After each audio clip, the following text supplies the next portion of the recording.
Hi, Paul Shepard here. As we move into 2022 and the pandemic seems to be holding its own, we're going to have to discover new ways to be community here in the coming year. And that's going to be a lot of fun. But, community to some people is a weird word, but I'm going to compare it right now to soup. So let's make some soup together and we can talk about how soup is like community, or perhaps more likely, community is like soup. So first of all, these are my ingredients today. I'm going to make a lentil soup. I have some mushrooms, a little pepper, a little bit of ginger, some garlic, onion, and orange pepper, bell pepper, small selection of spices. And to me, this already reminds me of community, because community is composed of so many different people and so many different ideas that come together. I mean, can you imagine how boring a soup would be if you only had one ingredient? And we need this whole variety of ingredients just so that we can have a vibrant soup with lots of energy and flavor. Same with community. Well, I guess I have to start by prepping some of this veg, don't I? So here the analogy to community gets a little weaker, I think, because if these are the ingredients, we have to prepare them, okay? But in community, I think what's important is when new people come to us, and they do, they walk in the door on a Sunday or some other day. We find new people online in this church. People are joining us all the time online. You don't know that maybe if you're not online. But when new people come to us, it's not that we have to prep them. We have to prepare ourselves a little bit better just to make sure we're really welcoming. And that includes explaining how things work around here. If you've been in this church for a long time, you already know how things work. But for new people, stuff is not so obvious. So I think of the preparing the veg is kind of like how we have to prepare ourselves to receive new people in the community. I guess after all that talking, I have to actually cut some vegetables, don't I?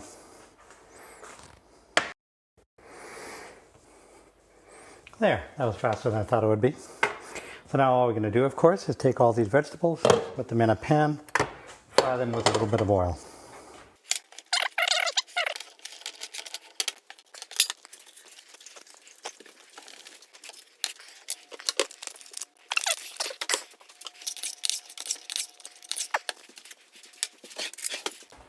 Now, while those are starting to fry up, we'll get the rest of the spices together.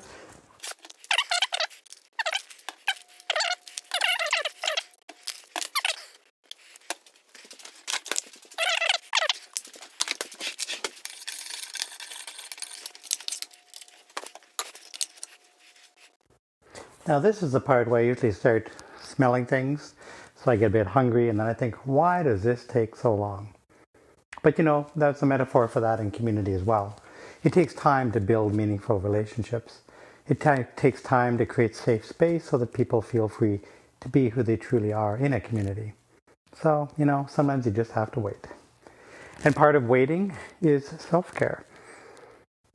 We have to take time for ourselves. It's not just about other people. We have to keep our own sanity. And I think for 2022, self-care is going to be a big name, actually, big word.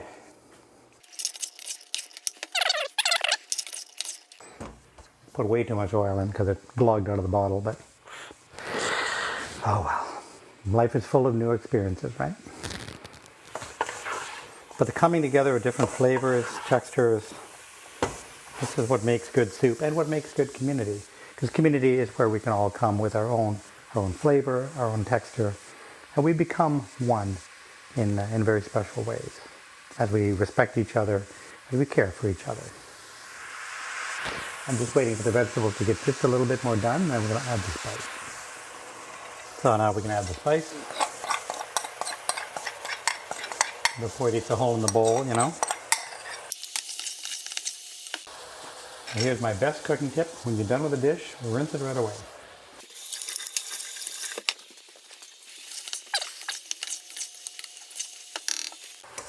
So this is 1.5 cups of red lentils.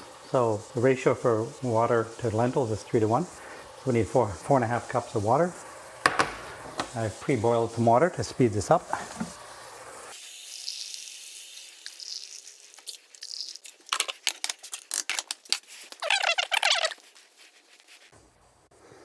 And yes, this seems to be taking a long time, doesn't it? How long does it take to build community? How long does it take when you come to a new place to feel safe, secure, valued for the person that you are. It takes time. It always takes time. Sometimes, of course, you just think, well, our tools are wrong. We just need a better stove. Well, in my case, that might be possible. But to me, it's not about new tools. Or in community, we would say different programming, better programming. Community just takes time to build. There's no shortcut. Oh, here we go. Now the exciting last step. I said last step, but of course, now the last step is waiting. In this case, about 20 minutes. And then we'll see what we get.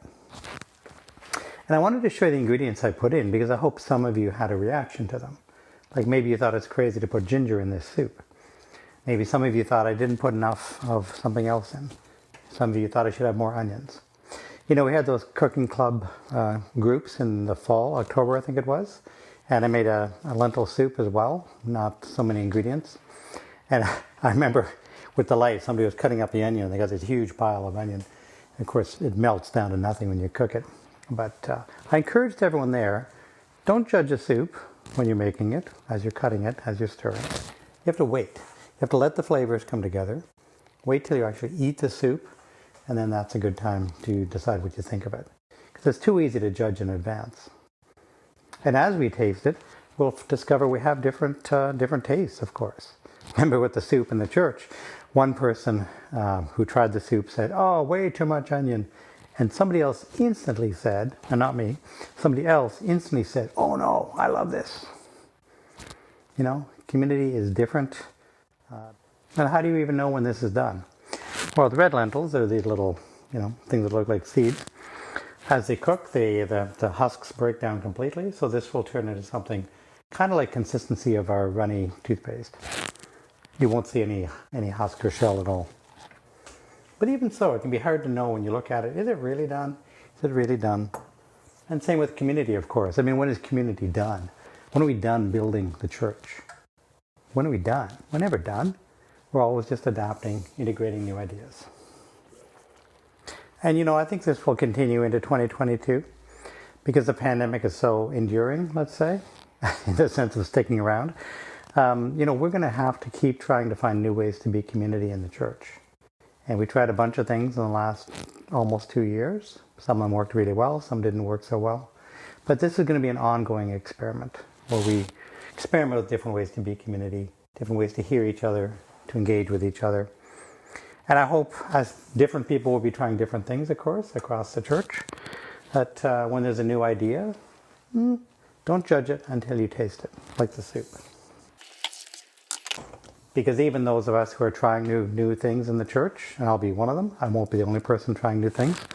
I'll be trying new things. Even I don't know they're going to work, We have to try them, adapt, let people get used to them, and then they either work or we take them and tweak them or we just stop them altogether. But I hope we're kind enough with each other in 2022 that we can truly listen to each other, hear our feelings, and that we create enough safe space people express their deepest feelings to each other. Because that is what we need to build a strong community. I like the fact right now the flavors are blending together. They're becoming one thing, but still with distinct parts. It's becoming soup now. I won't tip it up because it'll be all over the floor. But you can still see individual bits of the pepper and the mushroom and other things. And this is how community works too. We come together to form a community.